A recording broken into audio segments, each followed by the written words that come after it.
True Health Tuesdays. Welcome to Chronic Fatigue. Okay, now, when we go over this, and we're going to lay it out a little bit different. We're going to go over what the medical world thinks it is, when the first cases were diagnosed, and what the cause and solution are, because there really is solutions. Now, if you look at the CDC site, what they'll say, chronic fatigue syndrome, or CSF,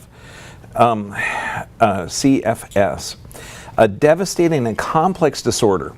People with chronic fatigue syndrome have overwhelming fatigue and a host of other symptoms that are not improved by bed rest, and that can get even worse with physical activity or mental exertion. Now, if you go around the world, they're trying to rename this because it's a lot more than just chronic fatigue. They have a couple of different ideas here. Chronic fatigue and immune system dysfunction. Now, this is preferred because there is an immune system component, and people want to put that in the name. Myalgic encephalomyelitis. Now, or ME for short. Now, this is the more traditional idea or name.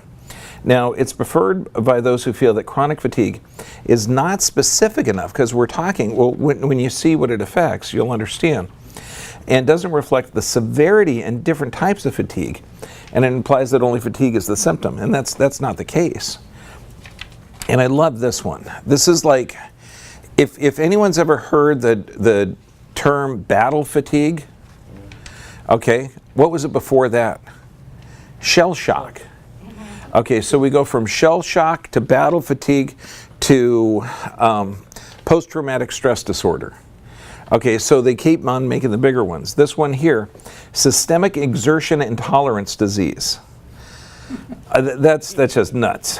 A new term suggested by the Institute of Medicine implies that the condition affects many systems, or systemic. Highlights the serious nature of the condition. Well, when we look at it, when was the first known outbreak?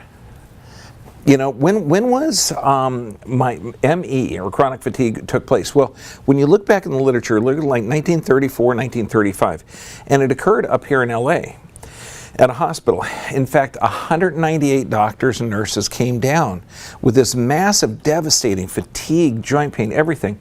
And it turns out that 300 doctors and nurses and 7,000 kids were injected with an experimental polio vaccine.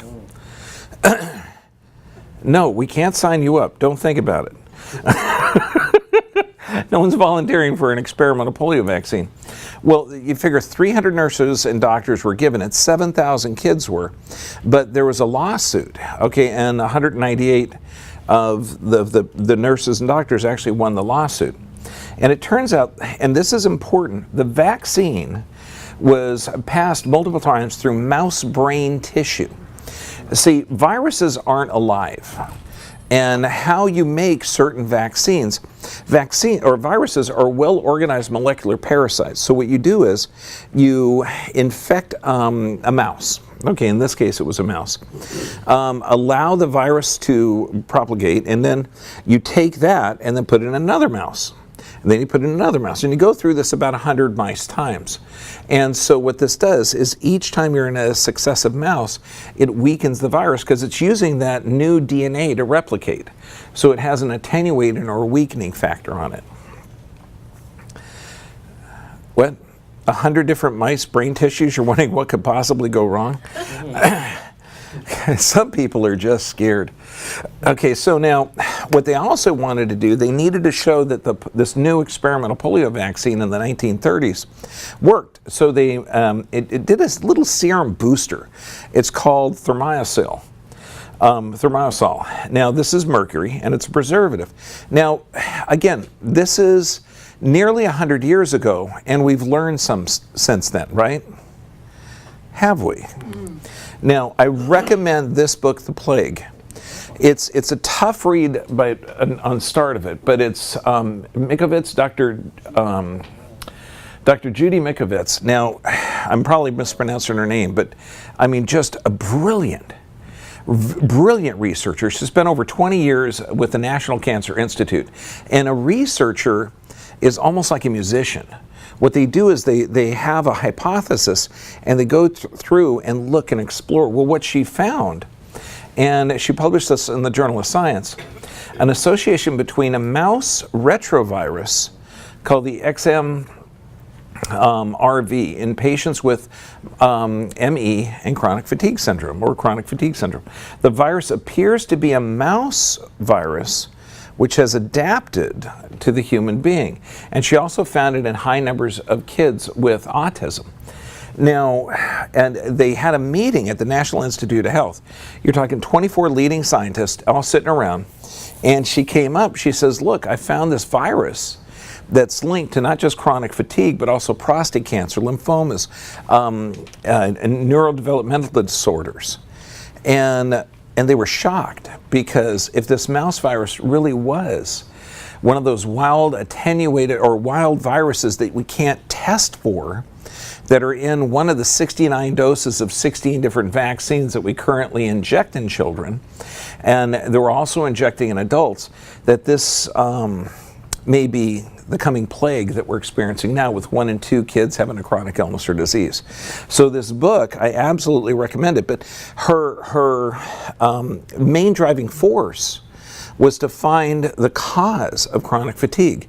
And this is what she found. There's actually 3 different causes, but I digress a little bit. Let's go back into what the stats on it. We're talking over 1 million Americans have chronic fatigue. Now, it hits more people than multiple sclerosis, lupus, many forms of cancers. This is extremely common. 1 in 4, or 4 times as many women than men. It generally occurs in the 40s and 50s. And when you start looking at this, well, yeah, if it has a viral origin, this is when people's immune systems, if they're not taking care of themselves, actually start to break down. It hits all ethnic groups, all financial groups, so there's no like clear delineation of it. Now, to be diagnosed with chronic fatigue, this is the official diagnosis. You have to have 4 or more of the following symptoms. Now, look at this. Post-exertion malaise lasting more than 24 hours. Unrefreshing sleep, so poor sleep, insomnia. Significant impairment of short-term memory concentration. Muscle pain, pain in the joints without swelling or redness. Headache of a new type, pattern, or severity. Lymph node tenderness in the neck and armpits. A sore throat that's frequent and reoccurring. I'm sorry, tender lymph nodes, sore throat, muscle aches and pain. I'm saying it sounds a bit like a virus. Now, when we look at this, according to the CDC, for doctors in diagnosing chronic fatigue syndrome, it can be complicated by a number of factors. For one, there's no lab test. In fact, fatigue and other symptoms are common to many other illnesses, and we know this. So if a doctor's treating a patient for another illness, it may be chronic fatigue, so it's not obvious. The illness has a pattern of remission and relapse. So now, if there is a viral origin, and we're going to go over the physical, chemical, and emotional stress causes of it too. So doesn't it make sense that the immune system will be attacking it and then weaken, attacking and weaken? And symptoms vary from person to person. So according to the Mayo Clinic, I love this. It's total sarcasm when I say I love it. I don't really love it. Okay. There's no single test to confirm a diagnosis of chronic fatigue syndrome, because symptoms of chronic fatigue syndrome can mimic so many other health problems. You may need patience while waiting for a diagnosis. Yes, we'll find out what's wrong with you. You just got to be patient. We're the Mayo Clinic. Can I have a little ham with that? Oh, no. Ham, Mayo. Okay. I love the CDC. And of course, they're typically barking up the wrong tree. Managing chronic fatigue can be as complex as the illness itself. But don't worry, at least we do know one thing. There is absolutely no cure. We don't know the cause. There are no prescription drugs that have been developed specifically for chronic fatigue. And symptoms can vary a lot. Despite vigorous scientific research, have not identified the cause. Okay, now this is according to the CDC, and you're going to see multiple data, multiple science have identified the cause, not just Judy Mikovits. Now, a single cause, okay, for CSF may be yet identified. However, the possibility that there's multiple causes, conditions that have been studied to determine or cause the trigger. And so what they're looking at, according to the CDC, what are they looking at? Infections, immune system disorders, stress, trauma, and toxins. But they're looking in the wrong place. Why? Because you cannot approach vaccines or prescription drugs or environmental toxins.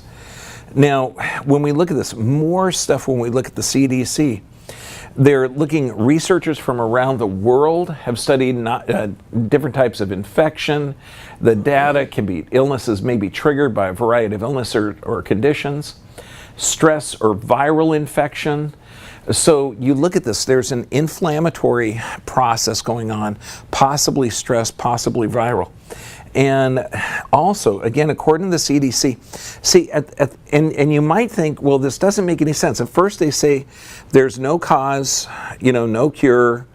And then they start to say, well, it looks like it's a viral infection or an infection of some type or environmental stress or toxins. And then the central nervous system plays an important role in chronic fatigue.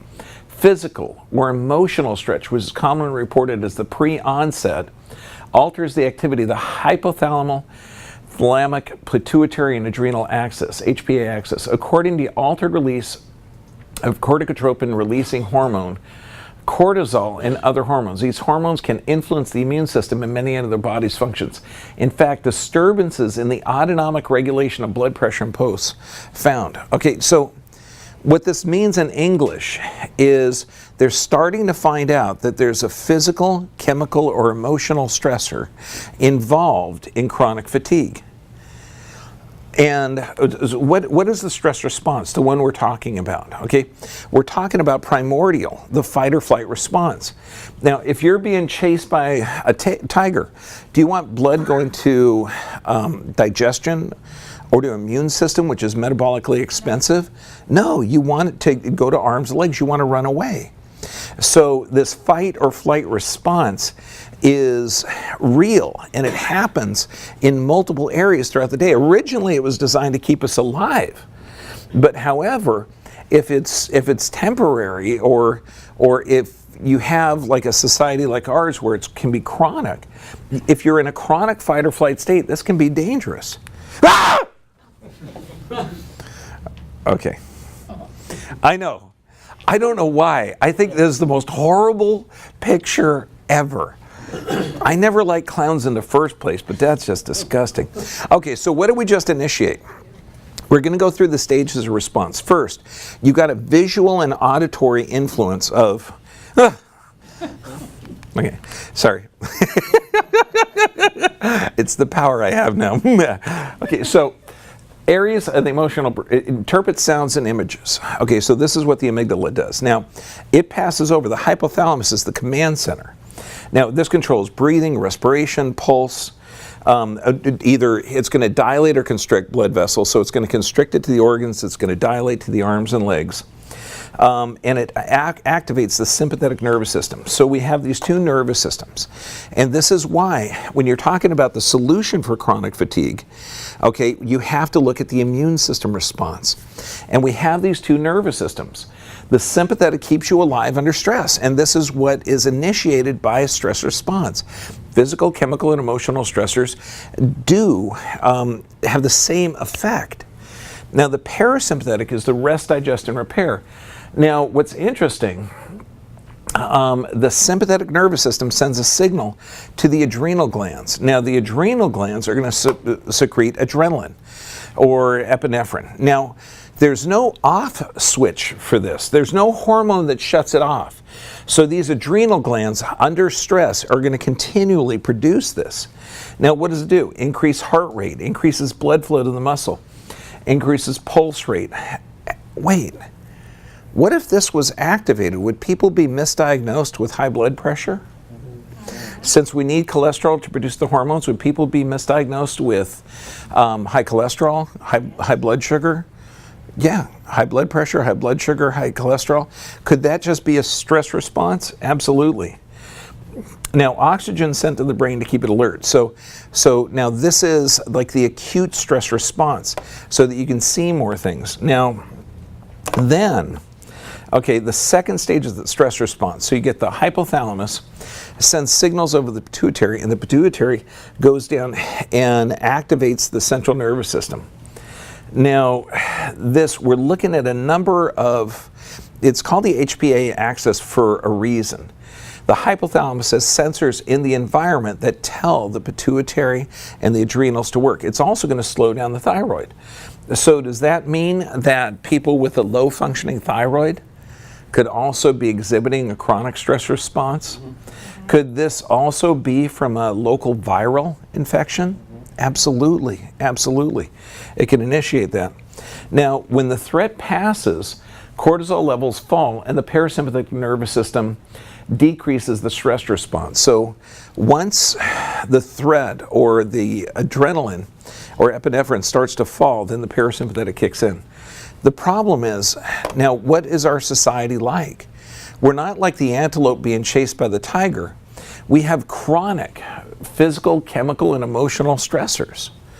And the problem is, when we look at this, what's the effect of excess cortisol, of chronic inflammation or chronic stress? Your body is producing so much glucose. In fact, your liver is breaking glycogen out of glucose that you become desensitized to it. Okay, and so this is basically type 2 diabetes. Decreased protein synthesis. This means you don't have a lot of stomach acid, so you can't break the proteins to amino acids, so you're missing the amino acids, and your body doesn't have time to build the complex structures. So your body starts muscle wasting, osteoporosis, skin regeneration breaks down, lymphatic tissue breaks down, diminishes lymphocytes, immune system. Now, remember when we were talking about the 4 of the 8 symptoms? Stress and adrenals, depression, memory loss, remember cognitive impairment, weakened immune system, inflammatory conditions, chronic fatigue. Okay, confusion, cognitive impairment, autoimmune disease, insomnia. Does this sound like those symptoms? Absolutely. Now, when we look at this, what about stress on the thyroid? Since the adrenals are working really hard, we know the thyroid is depressed. So what happens if the thyroid is stressed as well? Depression. What's this other highlighted one? Chronic fatigue, fibromyalgia, irritable bowel syndrome, autoimmune disorders, memory problems, lethargy.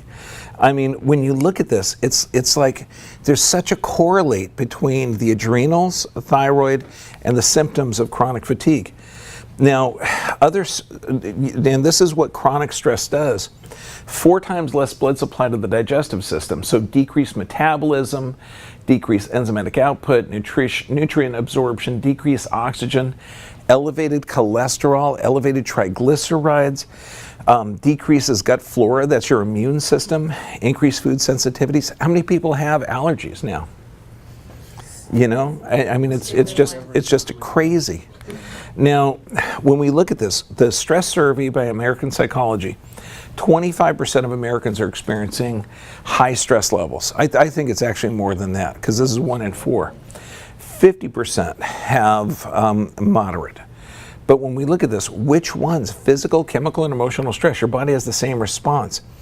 So we've got the perfect recipe for disaster. When you look at this, physical, chemical, and emotional stress. What happens under these 3 stressors? Adrenal fatigue, all the symptoms of chronic fatigue? Yeah. Thyroid hyperstimulation, same thing. Pancreatic overload, so you're talking abnormal blood sugars. Hormonal imbalance, and you get a nutrient deficient diet that's crazy. Sedentary lifestyle, because we're not exercising. You get a toxic environment, toxic processed foods, antibiotics, medications, forced vaccinations. I mean, yeah, if anyone's under the delusion that we have a free country, yeah, try and get a job as a nurse. Okay, before 2010, you weren't forced to have medical procedures to keep your job. And now, if you want to keep your job or get your kid into school and you live in California, it's forced on you. That's mind-boggling. So here's the solution. What's better, to get shot by a 38 or shot by a 45? 38 smaller. 38 might be smaller, yeah. I know. No, don't come up with that. He says don't get shot. Okay, that wasn't the choice. Stop being independent. Okay, so when you think of this, okay, avoid the stuff that causes the poisoning and the stress. Okay, I mean, it seems like too simple. So vaccinations, obviously, if we have data that the attenuation process or the production process is putting wild viruses inside of your system, and we have documentation of this, you're not going to see it in the government papers. Get the book The Plague, read it. Okay, you're not going to be a fan of injecting foreign proteins into your bloodstream, causing a systemic inflammatory response, training your body to respond with a Th2 or inflammatory response. That's insane. Antibiotics. How many foods do we have that have antibiotics in it? This is not just an antibiotic for, a life-threatening infection. Medications. Find out why you have this response. How many people are in a stress response that have elevated cholesterol, elevated blood pressure, elevated blood sugar, and they're taking drugs to reduce their intelligent body response? I had a gal in here today. She came down from Washington. Do you take any drugs? No, not really. Okay, not really. Okay, she takes a Motrin and a muscle relaxant. That way she can get some good sleep. Okay, you realize that's chemically induced sleep and your body is breaking down. Survey says, was she taking blood pressure medications as well? Yes. Did she also have higher cholesterol? Yes. And she's borderline what? Diabetic. I mean, it's like, are you guys, okay, I'll tell you right now, I'm going to tell you a secret, okay? Only you people here and about 150,000 people in YouTube land. Okay, well, get this. Doctors are not smart. They're not. No, extremely educated. Okay, so we're good at memorizing and regurgitating, but we're not taught critical thinking. There's a few brilliant doctors like this guy here, but they don't teach that critical thinking in school. They don't teach you how to question things or to look at the why behind it. So if you say, oh yeah, your doctor knows it's right for you, really? How? What critical thinking classes does he have? So doctors are not smart, they're just educated. Okay, now, environmental toxins. Yeah, these aren't studied at all. Non-organic, GMO-containing foods. We know that if they have glyphosates on top of them, they have antibiotics in there that destroys your immune system. Nutritional deficiencies. How many people are supplementing today? You've got to. And chronic stress. Now, you see this at the end of every talk. Now we're talking about the solutions for chronic fatigue. We're going to go through and see how each one of these steps, proper nerve supply, regular exercise, proper nutrition, sufficient rest, and prayer and meditation. Now, when we look at this, proper nerve supply, why? Because the nervous system controls every function of the body. Does it control the immune system? Yes. Respiratory? Yes. Does it control the stress response? Yes.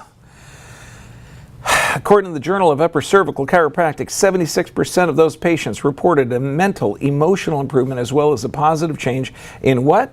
Stress. Oh my gosh. And life enjoyment over a period of several months through chiropractic. Of course. It's essential, chiropractic care is essential to stimulate the nervous system to promote normal healing and function.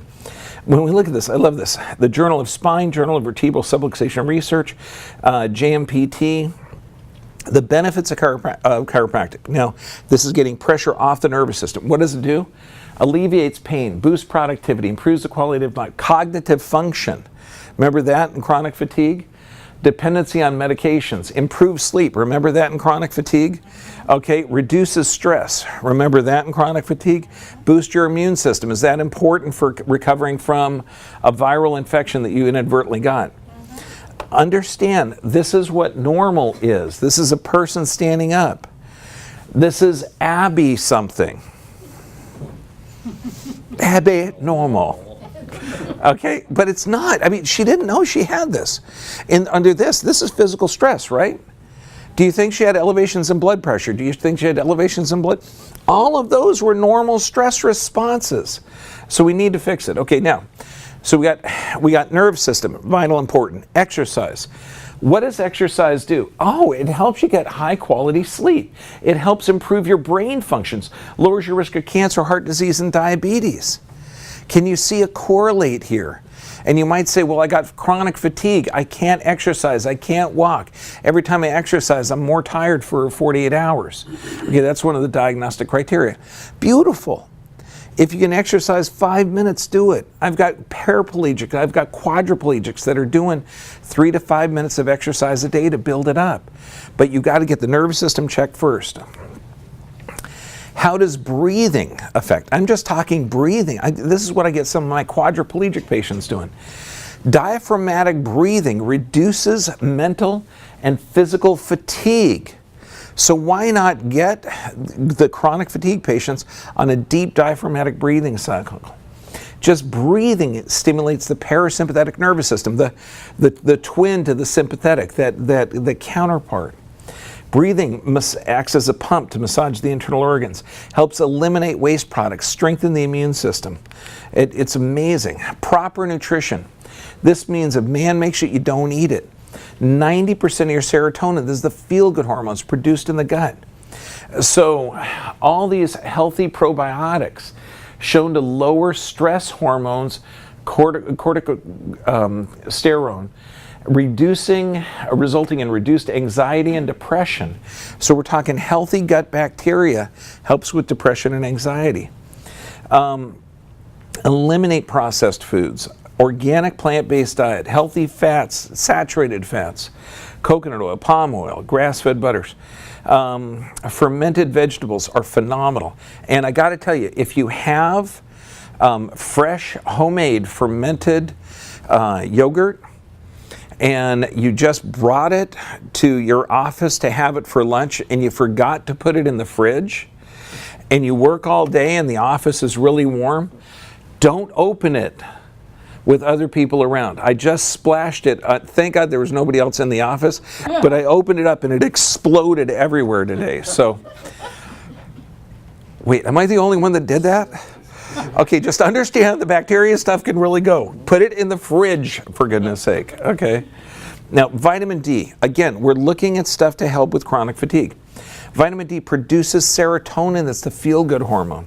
Increases nerve growth. It's vital. Okay, the combination of vitamin D, tryptophan, and omega-3 fats elevate concentrations of brain serotonin with no side effects. I mean, vitamin D deficiencies. Look at the vitamin D deficiencies. Digestive disorders, skeletal osteoporosis, depression, mental disorders, neurodevelopmental disorders, brain dysfunction, dementia, Alzheimer's, autism, chronic infections. So if there is an infectious component, this is going to help. Cardiovascular disease, all types of cancers, autoimmune disease, premature aging. We've got to get it. Now, you get vitamin D from UVB exposure from the sun. 20 minutes of sunlight exposure a day. If you're out there more, use coconut oil, has a sunblock. It's got an SPF of about 6. Most regions in the planet don't get enough sun. Okay, vitamin D supplement, you got to do it, but between 5 and 10,000 international units per person per day. Even people from sunny areas of the world, okay, they stay inside a lot, so you got to supplement. There's no problem with supplementing. Okay, you're not going to get sick from being too healthy. No, seriously, I got to have discussions with people. No. Well, should I take this all the time? No, only when you don't want to get sick. Vitamin K2, you got to get vitamin K2. Now this one, it's in grass-fed organic animal products, fermented foods, okay, certain cheeses, brie and Gouda. But now what's wild with vitamin 2 and the omega-3s, animal fat-based omega-3s, vital, sardines, mackerel, anchovies. This is the single most important nutrient for brain function. Now, and we're looking at this, depression, memory loss, schizophrenia, Alzheimer's. Now, magnesium, this is the single most important mineral that your body can have, particularly in treating illness, viral infections, and chronic fatigue. It's a mineral used by every organ, heart, muscle, kidneys in your body. 80% of Americans are magnesium deficient. Now, magnesium, it's found in more than 300 different enzymes in your body, plays a role in detoxifying your body. So is that important? Researchers have detected 3,751 magnesium binding sites on human proteins. Now, calcium, vitamin K2, vitamin D must be balanced with magnesium in order for it to properly work. See, you can have vitamins, but without appropriate minerals, you can't utilize the vitamins. Most everyone's mineral deficient. Now, here's a list of foods, okay, that have magnesium in it. But look at it, it's essential for activating muscles and nerves, creating energy. The ATP, help digest the proteins, carbohydrates, and fats. It's the building block for RNA, DNA synthesis. Now, again, what are the symptoms of magnesium deficiency? Unexplained fatigue and chronic fatigue. Weakness, depression, anxiety, panic attacks. Didn't they have a difficulty in getting restful sleep? Insomnia, neurologic disorders, fibromyalgia. Can you see a correlate here? You know, you can't say that absolutely every case of chronic fatigue is because they're not getting healthy nerve supply, they have an overtoxic exposure, they're deficient in sleep, they're deficient in nutrients. Do you know what I mean? What about deficient in sleep? Look at our video on sleep. I show you how you can reset those circadian rhythms. Light is the primary cause of this. Like if you're looking at television or computer, that blue light decreases melatonin production. Get your body exposed to natural sunlight as much as you can, and see our video to get the steps on how to do it. Prayer and meditation. I get so much crap from this, from people saying, well, you know, you're a God freaky person. Hey, you know, prayer and meditation, Harvard, Yale, and MIT. Okay, now they're not talking about different ways of worship. They're just talking about prayer. And not because it's Ramadan. We're just talking about prayer. Okay? Play this back at Christmas time. Okay? Our data suggests that the meditation practice can promote cortical plasticity in adults in areas important for cognitive and emotional processing of well-being. I mean, if you see our talk on meditation, you're talking about the hippocampus is large in people that meditate, and this is essential for healthy neurologic function. Now, there's a couple of ways to deal with stress, emotional stress. For sure, the prayer and meditation, neurolinguistic programming. I've got on here the I Am exercise, which is actually really cool. And you do this 10 minutes a day, 3 times a day, and you rewire your brain. It's brilliant. It's like, no, it can't be that easy. I'm chronically depressed. Yeah, okay, do you want to rewire the brain? We'll get you out of it. Okay, emotional freedom technique, great strategies. The DeMartini breakthrough method, I think, is one of the most brilliant ones. You have to go to his seminars, and it's incredible. So can you see the importance of this? To suffer or medicate without knowing the cause is foolish. But to realize that there is more than likely a viral source of it, along with a toxic source, along with an emotional or physical or chemical source, proper nerve supply, regular exercise, proper nutrition, sufficient rest, and prayer and meditation. And we already got the data. And people that say, no, it's genetic, no.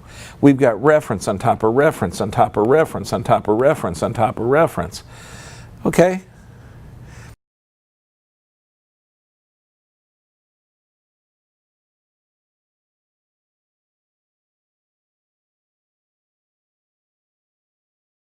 And you know what?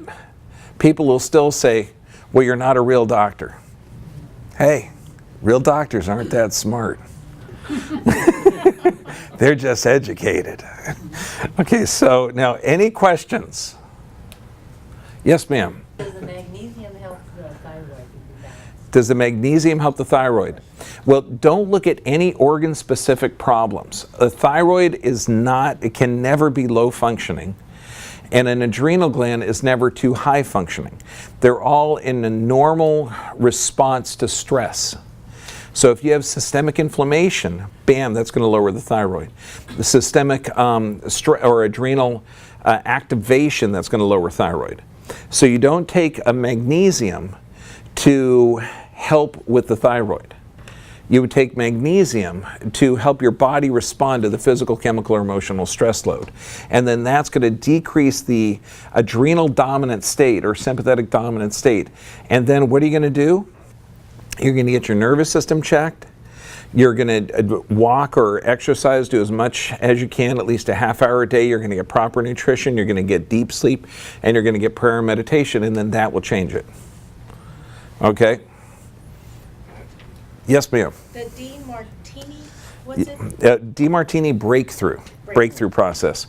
It's brilliant. I've gone to 3 of them, and Dr. DiMartini, he's got a method that's just, it's where you literally break it down. You see, if has anyone ever, I know it was a long time ago, but we've had wars on this planet, like World War I, World War II. Who do we fight in World War II? Germany and Japan. Okay, who are our best trading partners now? Germany and Japan. Okay, good. Just checking. Okay, so the DiMartini method shows that there's judgment is going to create conflict, and the wise man can see both sides at the same time, or as quick as possible. He's going to see there's really no negative or positive to most interactions. Okay, and if you can see both, then you develop a connection, and then there's not a conflict. Okay, I mean, it's brilliant. Okay. So if Yes, ma'am. someone has chronic fatigue, not someone in this room, but someone, like a friend of mine has it, and she's on medications for all kinds of the byproduct of all the Mhm. other things that are wrong. And so where would they start as far as would they start incorporating these and maybe lower meds? Well, that's the thing, and this is how you need to communicate with them, because there's a mindset when it comes to medications. See, the worst talk I ever gave was how to get off medications. Nobody showed up. If you're not taking them, you're not going to start. If you are taking them, you think they're good for you. Okay, so you got to approach her like this: sick people need drugs.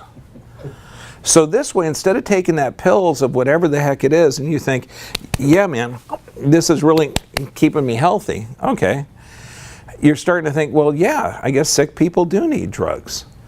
Okay, so tell them safely, never take 2 drugs together, because nobody knows, okay, what a muscle relaxant with the anti-inflammatory, with the antidepressant, with the antacid does.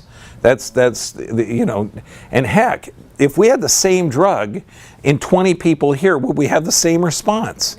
No.